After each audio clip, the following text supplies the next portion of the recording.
Hey there, welcome back to Module 1, Email Basics. Here in Lesson 3, we're talking about finding your voice. This is one of the most important things you need to do kind of from a standpoint of really getting your grounding and getting your footing with email. The concept here is that your emails shouldn't sound like everybody else's emails. Your emails should sound like you. And they should be unique, and they should be uniquely you. And that's what we're talking about in this lesson. And the concept I want you to think about is that ultimately what you want to do is talk to your list like you talk to your friends. Because ultimately what you want is for people on your list to feel like they are your friends. This is how you build those connections where people will really and truly feel like they know you, they like you, and they trust you, and so they'll want to buy from you. So here in Lesson 3, we're going to talk about the importance of developing your personal voice for email, the common tools and rules you can use to create your voice, and again, I'm going to encourage you to start creating it now rather than waiting. But the key thing I want you to understand is that your people don't want bland emails anyone could have written. They want to hear from you. And I do want to step back here because I think a lot of people say that and say, well, but are we sure they all do? Well, the reality is some of them don't, but you should focus on serving the people who are your people. And your people are going to want to hear from you. If your emails are simply this corporate speak bland, here's my thing, here's what you're going to learn, nobody really wants to read that. I mean, just think about it for a second from your perspective. Does getting an email like that excite you? Of course not. You simply say, oh, okay, whatever. And that's not the reaction you want from your audience. You want them to be getting connected with you, and that means hearing from you in your voice. And a quick warning, this is also the trouble with outsourcing emails to copywriters. Very few copywriters can truly capture your voice. So a copywriter might be able to write great emails, but it doesn't sound like you. And if it doesn't sound like you, it's not a great email. There's no such thing as an objectively great email that you could send. For example, if you're not someone who uses my voice, even if my emails are great for my audience, they're not going to be great for you to send. You have to develop your own. And this is why I caution people about believing this is something you can outsource. Now, I'll talk at various points in the lessons about things where you might want to consider outsourcing or where you could. An example is on the conversion copy within promo sequences, for example. Those are things that a copywriter might be able to help you with because conversion copy is different than connection. It's about really kind of, doing things in a specific way. Again, I'm going to teach you how to write those, but that's something that you could get a copywriter's help with. But your weekly emails, I'm going to be unlike most people, and I'm going to tell you that if you really want those to be effective, they need to be from you. You need to write them because that's how you build the connection. And the reason why I think a lot of people struggle with this is that they're not sure that having their unique voice is the right way to go. But one of the most important things I want you to embrace is that you want people to either love you or hate you. There's no money in being blah. Now, I chose this graphic here, the blah, blah sex, to make a point. Now, we're not talking about sex, and we're not going to talk about sex during this training, but if you looked at that graphic, you read it, and you were kind of the first said the blah, blah, and then you said, whoa, hey, the sex caught your attention because it's something different. And I want to caution you, I'm not suggesting that you want to be polarizing for the sake of being polarizing or for the sake of causing trouble. I'm simply saying that being uniquely you and being willing to offend people who are not your people is the path to brilliance when it comes to email and just about everything else.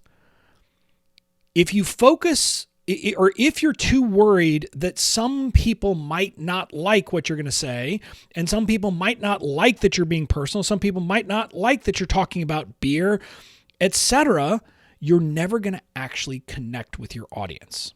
There's no money in being bland and blah. You've got to be you. So the sooner you develop your personal voice, the sooner you will be able to build genuine connections with your audience. So that's why it's crucial to do it now and to get started now. Because the sooner you do that, the sooner you'll build these very deep connections that have your audience saying that you are their friend and they want to buy from you. So let's talk about 4 rules to find your voice, because these are things that will help you develop your own personal style and personal voice. The first rule is that you should write how you talk. And very few people are doing this. And there's a couple of things here. Most people don't write how anyone talks, but they especially don't write how they talk. Now, for some reason, people who speak in slang and colloquialisms will revert to King's English for emails. And I was thinking about this recently when I was out for a walk, that my parents, I think it was before I was born, or maybe it was like when I was a very young, like toddler, they met this European couple on when they were literally on a trip in Europe. And at some point, I got to know the man, and he knew all of the things and taught me all of the proper ways and the various courts of, like, literally, which forks you use when and how you do it. And I learned all of that stuff. But what I was thinking about is, wouldn't it be weird if I had friends over for burgers and beers, but then had like the table set with that very formal way of doing it and expected everyone to eat it? Well, that's what so many of us are doing in our emails and our writings. We should be, giving them paper plates, or, and don't get mad at me if you don't like paper plates, but you get the point. Like, we should be using casual plates and, burgers and beer, but we're like pulling out our fine china for it. And there's a mismatch, and so it doesn't work. Your email should include the words you normally use and should mimic your normal speaking cadence. In other words, when someone is reading your emails, if they've actually heard you speak, they should literally be hearing your voice, like reading the email to them, because it just flows naturally to them. That's what you want to get. So here are some examples, because I like to kind of lead by example. So my emails use slang and I use curse words because that's how I talk. Now, I don't do it to be, kitschy or to grab attention. I do it because that's how I talk. But my emails also mimic my cadence with run-ons, fragments, and ellipses. So my emails will often have a one-word sentence. Simple. Like, for example, is one that I use quite often. But they'll also have these run-ons with a bunch of ellipses, because that's how I talk, and I'm actually kind of going and not stopping, etc. And, my team and I, we'll put interjections in my emails, and I do it because I tend to go off on tangents. Like, if you read my emails, a lot of times you'll have a print, side note, and then I'll tell you something, because that's how my mind works. So it mimics how I actually talk. So those are examples to get you thinking about how, if you're on my list and are seeing my emails, this is what you're seeing happen. And this is what you want to do. I'm not saying mimic these things, but you need to mimic your style. So here's how you can take action to do it. Record yourself talking to a friend and get it transcribed verbatim. Now, one way you could do it is literally do a Zoom call. But the point is, just have a conversation with a friend and get it transcribed, and make sure when you talk to the person transcribing it, don't clean it up. I want it literally how it is. Then you can identify common phrases that you use. You can find the cadences. You can find your speech patterns, and you start to identify those. Then you create a style guide based on what you find. And that'll help you, but also as you build a team, or if you're using a copywriter, you'll be able to give that to them so that they understand how you tend to write and how you tend to speak. So that's the point of this action.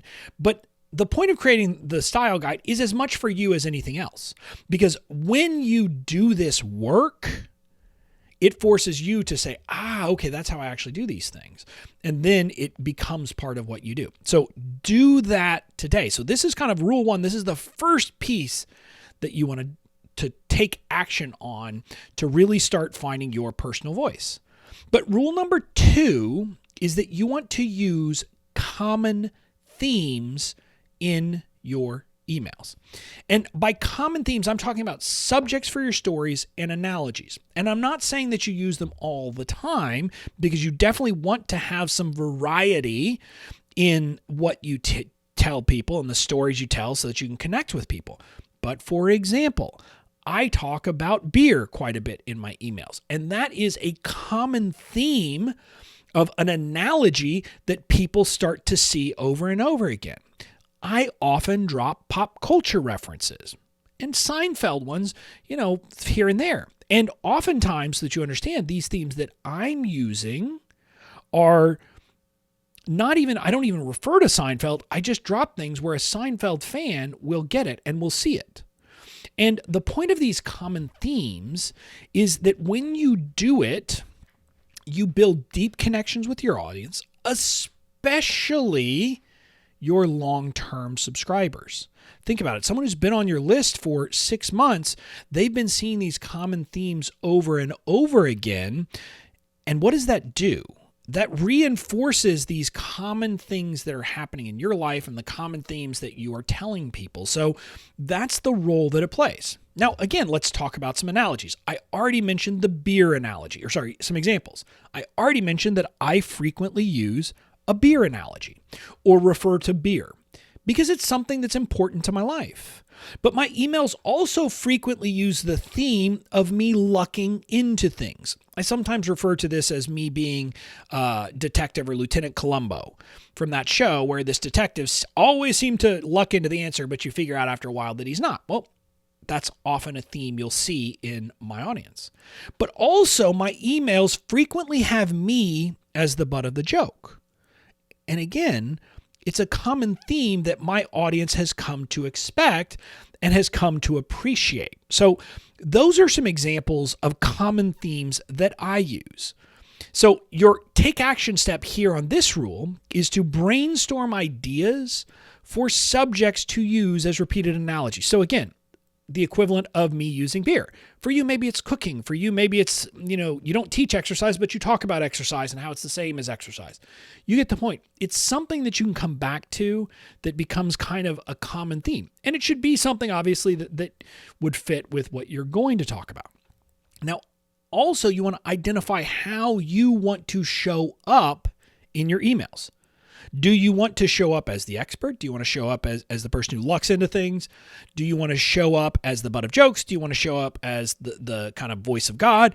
You can think of all of these different kind of ways that you could show up in emails, but I want you to think about that and think about how over time do you want to kind of build that common, through line in your emails, and jot down your notes to clarify your style. So again, come up with it, brainstorm it, and then say, okay, here are things I'm thinking about. Here are the subjects I will use for analogies.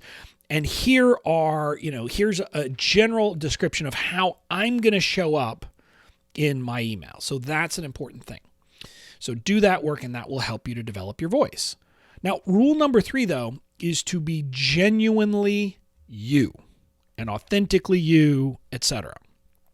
And I hope you would get this, because I hope by hearing me talk, you would understand this. But again, remember, you're trying to build a connection with your audience like with a friend. You need to be genuine with your friends. It's the same thing. Now, what I want you to understand is that people will see through bullshit in your emails, so don't make things up. Don't make up stories. Don't make up anything like that. That is not okay. The themes and stories you use should be true and should be things that resonate with you. So the stories obviously need to be true, but the second point I want you to really focus on, and I kind of make this point, this is why I don't love a lot of the ideal customer avatar work that people suggest that you do, like go and find out what shows they watch. Well, that's okay, but it's not really useful. And I use the example that if I asked a lot of my audience, not all of them, but a lot of my audience might say they watch The Real Housewives of something. And I would say, I think that show and those shows generally are, a sign of the apocalypse of our, society. So it wouldn't make sense for me to use those as analogies or things I talk about in my emails. It would not be genuine. So don't do that. A simpler example, and again, this is one, I don't really have a dog in this fight, but people who are in the sci-fi world tend to like, I think, either Star Trek or Star Wars. So like if you're a Star Trek person, you shouldn't act like you're a Star Wars person, for example. I mean, that's kind of an example. You have to be genuine to yourself and resonate because, again, what will happen, just so you know, is over time, as you build the connection with people, it'll come out if it's fake, but also like you're eventually maybe going to meet these people and they're going to be saying things and you're going to be like, huh? So if you're using stories or analogies that actually aren't true, it hurts you in the long term. So be genuinely you. No homework here. I just had to make that point. Now, then rule number 4 is to use common characters. Now, one of the things that we're going to talk a lot about is that you're often going to structure your emails around stories. We've already kind of talked about that. And so your stories, it's great if you have common characters that appear repeatedly in your stories. In other words, if it's not just completely disjointed stories where nothing is in common. Including common characters in your email over time is part of what builds that deep connection with your core audience. Again, the core audience here is key. People who've been on your list for a while, when they see the same characters, the same people in your stories over and over again, they start to build a connection with them, which builds the connection with you. So again, that is the beauty and that is the real value here. So here are some examples that I use. My wife often appears as the sensible voice of reason in my emails. In my stories, and this is kind of life, she is often, if you will, my straight man, if in a comedy routine where I'm the one who doesn't see stuff, she smacks me upside the head and says, "Hey, dummy." And so that's the role she plays in my email. So people on my list start to feel that connection and see her in that role. Now, my team appears as the people who have to deal with my wackiness. Like they have to deal with how I am causing all kinds of trouble and making things difficult. So my team comes in as very sympathetic characters that people in my audience will often be like, "Oh man, I can't believe you have to deal with Bobby all the time." And again, this is just examples of what I do. And then separately, I have villains sometimes. And I talk about unnamed lawyers and gurus as villains in my emails. And this is a more advanced strategy that you are going to want to think about. In your story, there will generally be over the long arch of things, you're going to take a stand against certain things. And those you could think of as villains. And so I talk about lawyers who, make things complicated and charge too much and do all of those things. And I talk about gurus who try to overwhelm you and say you've got to buy their product and you've got to be everywhere. So I do those things. I use those kind of stock characters, if you will, and they will appear in my emails as well. So that's kind of the last bit here of thinking about common characters. So take action now. Identify family members and friends who are likely to be constants in your email. Like just think, is there someone who, in my life, they play this role over and over again? Then maybe identify business peers or colleagues that you might want to include. So beyond my team, examples of this, I refer to my friend Jillian Bowen, who is often one of the voices in my head, bringing me back away from my squirrel brain. She kind of brings me back to the, focus on what matters. So she's kind of a character who plays that role. And so that's an example of where you might have other people who you talk about on a regular basis. And then identify the villain, kind of the thing that you're going to take a stand against in your business. And again, this isn't something you have to, this last piece you don't necessarily need from the get-go, but if you know what it is, if you know how you want to position yourself against other people, it is hugely helpful if you identify that from the get-go.